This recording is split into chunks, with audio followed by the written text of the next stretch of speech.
Bem-vinda ao meu canal e eu estou aqui para mais um Papo de Mãe, falando sobre os nossos filhos, falando sobre aprendizados. Afinal de contas, ninguém é super mãe, né?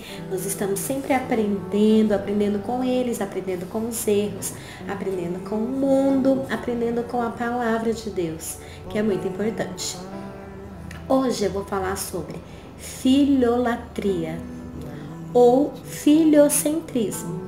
Filholatria quer dizer idolatria dos filhos. Filiocentrismo quer dizer filho no centro. No final, da mesma coisa, é quando você coloca os teus filhos em primeiro lugar. Coloca os teus filhos no lugar de Deus, coloca os teus filhos acima de todas as coisas. Quando você vive em função do seu filho, onde você trata os seus filhos como se eles fossem a tua única felicidade, como se eles fossem a tua única fonte de realização, né? Quando você acha que a tua felicidade é os teus filhos e não Deus. Isso é filholatria ou filiocentrismo. É um amor acima de tudo, é um amor acima de todos. Nós somos de uma geração de mulheres que protege muito os filhos. Nós somos de uma geração de mulheres que não deixam os filhos respirarem. Uma geração de mães super protetoras e uma geração de mães que abandonam todas as outras coisas pelos filhos. Abandonam o esposo, abandonam a sua vida até, abandonam os seus interesses pelos filhos. Eu sempre ouvi falar assim, que quando você é mãe, você para de pensar em você, você já não compra mais roupa para você, você já não faz nada para você, é tudo para o seu filho. E ficava pensando, será que eu vou ser uma mãe assim? Bom, em alguns pontos realmente tudo em nós acaba mudando, a gente abre mão de algumas prioridades, mas eu não aceitei isso inteiramente, né? Porque eu penso que você pode ser uma mãe que se cuida, que continua se amando, que continua amando o seu marido. Eu ouço muito as mulheres falando assim que a coisa mais importante para elas são os seus filhos. Eu ouço muitos esposos falando que os filhos são a coisa mais importante, deixando assim a esposa de lado, deixando assim o esposo de lado, né? Eu passo muito tempo aconselhando e em muitos aconselhamentos eu ouço os maridos falando assim, depois que nós recebemos o nosso filho, que Deus mandou o nosso filho, tudo em casa mudou, eu não tenho mais vez, eu não posso mais falar, eu não posso mais sentir, eu não posso mais desejar nada, porque agora tudo é para o filho. Há uma estatística que a maioria dos adultérios e das separações do casamento vem depois que os filhos chegam. Porque a mãe começa a concentrar toda a sua energia, todo o seu amor, todo o seu trabalho para o filho, esquecendo então das outras coisas. Eu creio que nós, através do Espírito Santo, podemos procurar um equilíbrio, porque tudo que sai do equilíbrio é prejudicial. Tudo que sai do equilíbrio pode trazer muitos danos, né? Pode acabar trazendo muita tristeza, muita dor, muitas quebras de aliança. E nós precisamos procurar esse equilíbrio. E eu penso que somente Deus pode trazer esse entendimento e esse equilíbrio. De verdade, falar de filholatria ou de filiocentrismo para mim é um desafio, porque eu vivo em uma geração de mães que às vezes eu vou conversar algumas coisas e elas pensam assim, a Salônica é louca, a Salônica é desleixada, né? Porque eu tenho 2 filhos e além de ser filhos, são 2 filhos homens. E eu entendo que eu não posso criar os meus filhos para mim. Eu entendo que eu posso protegê-los até um certo ponto, mas algumas coisas eu preciso abrir mão, mesmo com o coração às vezes doendo. Eu entendo que eles precisam viver, eles precisam aprender, ter responsabilidades, ter escolhas e etc, né? Então, assim, É algo que sempre mexeu muito comigo. Algumas falas que a gente ouve no decorrer das conversas, né? E da proximidade com as famílias. Como os filhos têm ocupado um lugar soberano. Tem pais que fazem dívidas enormes para dar aquilo que o filho quer, dar a roupa que o filho quer, dar o tênis que o filho quer. Tem pais que andam, parece um mendigo perto do filho, o filho todo bonito, todo glamouroso, as filhas todas bonitas, e os pais tudo mal acabado. Por quê? Não, porque todo o meu dinheiro é para o meu filho, porque eu tenho que dar para o meu filho tudo que eu não tive, né? O filho não pode desejar nada, porque ele já chora, já se joga no chão, porque ele sabe que o pai vive em função dele. E eu acho que nós precisamos tirar esse lugar, porque o centro da nossa vida é de Deus. Ele que tem que ser a pessoa mais importante. Ele que tem que reger as nossas vidas. Nós precisamos ensinar alguns princípios dos nossos filhos desde pequeno, porque eles crescem com esse entendimento de que tudo é para eles. E eles precisam aprender a entender que não é tudo para eles, que muitas vezes eles podem não ter, né, podem não ser ouvidos, podem não receber. E como que nós ensinamos isso? Tirando eles do centro, né? Tirando eles do centro da nossa vida, trazendo um equilíbrio para a nossa casa. Eu não estou falando que às vezes a gente não pode mimá-los, eu não estou falando que às vezes a gente não pode dar uma coisa que eles queriam, que eles sonhavam, mas tudo com equilíbrio. Né? Então a gente percebe isso, que as crianças, elas precisam sempre do melhor, elas precisam ser sempre amadas, protegidas, e algumas mães começam a ficar submissas aos filhos, elas perdem o seu lugar de autoridade na casa, então elas ficam submissa aos filhos. Gente, isso é muito fácil de acontecer, porque aqueles bichinhos pequenininho, gostosinho, amoroso, o Joshua, ele é tão assim, que ele vai me pedir meu celular, ele começa a passar a mão em mim, ele falou: lindinha, princesa, posso pegar seu celular? Aí você pensa: ai, que criança educada. O que acontece quando a gente não tem equilíbrio? Ou a gente tem mães que bajulam muitos filhos e que vivem pelos filhos, ou a gente tem aquelas mães que não tá nem aí pros filhos, né? Eles que se danem, eles têm que aprender a lidar com a vida, as crianças estão pequenas e elas já estão, né? Então a gente precisa de um meio termo, de um equilíbrio aí, para que a gente não seja nem muito e nem tão pouco. A gente vê na Bíblia um exemplo lá em 1 Samuel dos filhos de Eli. Os filhos de Eli era um sacerdote, eu tenho uma pregação sobre isso, uma pregação por título Permissividade, né? Tá aí no YouTube, aqui também no meu canal. E Eli, ele era um homem, né? Um homem de posição, um homem de autoridade espiritual, mas Eli colocava os seus filhos no centro. Ele falava para os filhos, mas ele não agia. Ele tinha a autoridade de pai e a autoridade de sacerdote para tirar os seus filhos do papel de liderança da igreja, do papel que eles exerciam como sacerdotes, oferecendo ofertas ao Senhor, guiando o povo, porque aqueles meninos eles roubavam, aqueles meninos eles se prostituíam, eles ameaçavam as pessoas a entregar suas ofertas, né?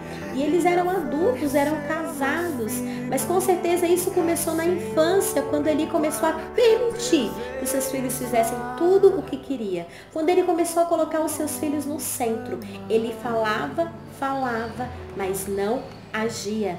Ele amava mais os seus filhos que ao Senhor, porque ele acabou não tendo temor do Senhor e tendo temor dos seus filhos.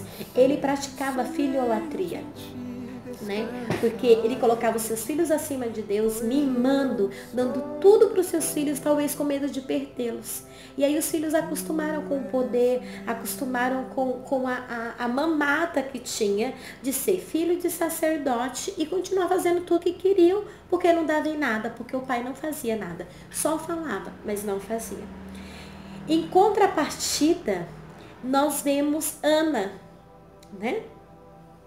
Ana era estéril e Deus dá um filho para Ana, e depois de tanta humilhação sofrida, Ana pega o seu filho, Samuel, e entrega para o Senhor como sacrifício, como oferta. ela tira o seu filho do centro e ela entrega ele para o Senhor. E Samuel cresceu no mesmo contexto dos filhos de Eli, junto com o sacerdote Eli, aprendendo a servir ao Senhor no templo. E ele então foi um grande sacerdote. Ele realmente foi um grande homem de Deus, porque ele não teve proteção excessiva da mãe. No momento certo, a mãe entendeu: agora o meu filho está preparado para caminhar, agora o meu filho está preparado para crescer. Não é porque ela não amava, mas porque ela não idolatrava. Idolatria e amor são duas coisas diferentes. Amor tem limite, amor põe regra. Idolatria não. Idolatria não tem limite, idolatria não tem regra. É algo meio que doentio, né? É um amor meio que doentio. Ana se regozijava no Senhor pelo seu filho. Ela não idolatrava o seu filho, ela se alegrava no Senhor por Samuel, por tudo que ele era. Você pode ver lá em Samuel 4, né? 3. E Deus então usa muito Samuel, porque Samuel, ele tinha recebido algo de Ana que os filhos de Eli não recebeu, né? Limite, proteção.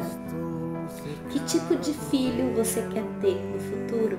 Que tipo de homem, de mulher você quer ter no futuro? Que tipo de pai?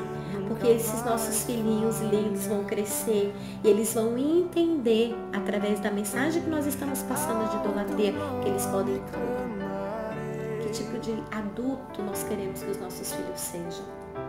Salmo 127, do 4 ao 5, diz assim: como flecha nas mãos do valente, assim são os filhos da mocidade. Bem-aventurado o homem que enche deles a sua aljava. Não serão confundidos quando falarem com os inimigos à porta. Flecha nas mãos do valente. Essa é uma afirmação muito profunda. Os nossos filhos são como flechas. As flechas precisam ser lançadas. E essas flechas não ficam na nossa mão, mas ficam na mão do valente.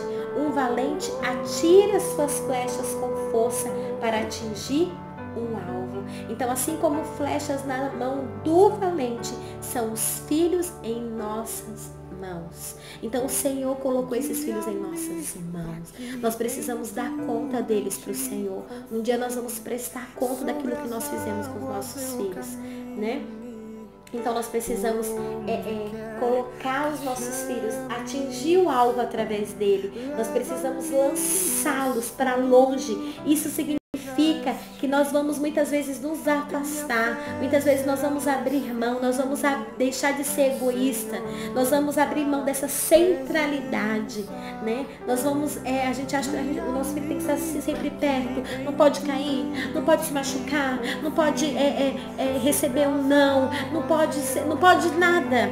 Não, nós precisamos lançá-los. Todas as vezes que ele cair, que ele se machucar, nós vamos ensiná-los, porque a vida é assim. Senão eles vão ser os adultos dodói. E nós vemos hoje uma geração doentia, uma geração mimada, uma geração que não aceita não, uma geração que não aceita limite, uma geração que não aceita ser ensinada. Culpa, a maior culpa é das mães. Porque em muitas casas o pai fala não, a mãe fala, ai coitado, ai amor, deixa assim, vai tirando a autoridade do pai. As mães têm esse poder de dar autoridade do pai e de tirar a autoridade do pai. Flecha nas mãos do valente. O valente atira as suas flechas, visando um alvo. E como pais, nós precisamos lançar os nossos filhos para a vida. Lançar os nossos filhos para serem grandes homens, grandes mulheres, na profissão, na vocação, na missão. É nós que vamos lançá-los. É nós que vamos ver o alvo e lançá-los. Então, para a gente lançar, eles não podem estar na nossa redoma. Para a gente lançar os nossos filhos, nós não podemos idolatrá-los. Porque senão a gente vai falar, ai meu Deus, onde que será que essa flecha vai chegar? Ai meu Deus, ai Jesus. Então talvez você tenha colocado o teu filho no lugar de Deus. Você tem deixado de fazer a obra de Deus por causa dos teus filhos. Eu vejo muitas mulheres orando para ter filhos e quando os filhos chegam, elas abandonam o ministério. Elas não vêm mais nos cultos por causa dos filhos. Elas não deixam ninguém tocar nos filhos. Tem muitas mamães que, porque o filho sofreu algum tipo de dificuldade no parto ou no nascimento, elas não deixam ninguém se aproximar dos filhos. E elas acabam se cansando. Os filhos ficam filhos mimbados, filhos que não conseguem brincar com outras crianças, que não conseguem falar com ninguém, conversar com ninguém por causa dessa superproteção. Nós precisamos lançar os nossos filhos para o mundo. Nós precisamos abrir mão. Nós precisamos colocar Jesus como centro da nossa vida. Porque o que acontece quando o nosso filho nos decepciona? Quando eles casam, quando eles vão embora, nós ficamos frustrados. Muitas mulheres, quando acontece isso, já não tem mais os maridos. Já não tem mais um monte de coisa. Porque abriu mão. Nós precisamos ter um equilíbrio. Nós precisamos pedir para o Espírito Santo nos dar um equilíbrio. Eu vejo muita mãe brigando por causa de filho. Um dia uma mãe me falou umas coisas comigo. Olha, seu filho fez isso e aquilo. E era uma brincadeira de criança. Eu fiquei pensando, meu Deus, onde esse menino vai chegar? Que ninguém pode triscar nele. Então, assim, a gente precisa começar a pensar que tipo de criação nós temos dado para os nossos filhos. Se eles estão no centro da nossa vida, se eles estão acima de Deus, acima de tudo. Se nós somos aquele tipo de mãe que a gente não consegue nem acreditar nas coisas que os nossos filhos fazem. Tem um monte de filho errando, mas o pai e a mãe ama tanto que não consegue ver, não consegue fazer nada, está preso nesse amor doentio. Que você possa ter um tempo de reflexão, de oração, pedindo para o Senhor te mostrar quem são os teus filhos na tua vida. De repente os teus filhos viraram Deus, teu Deus, a tua esperança, a tua realização, a tua alegria. Que o Senhor possa tomar novamente esse lugar que é dele. Amém? Que o teu marido encontre novamente uma esposa que o ama, que o paparie, que ele também precisa. Deus te abençoe. Se você gostou desse vídeo, dá um joinha, compartilha, curte a minha página, tá bom? Um beijão.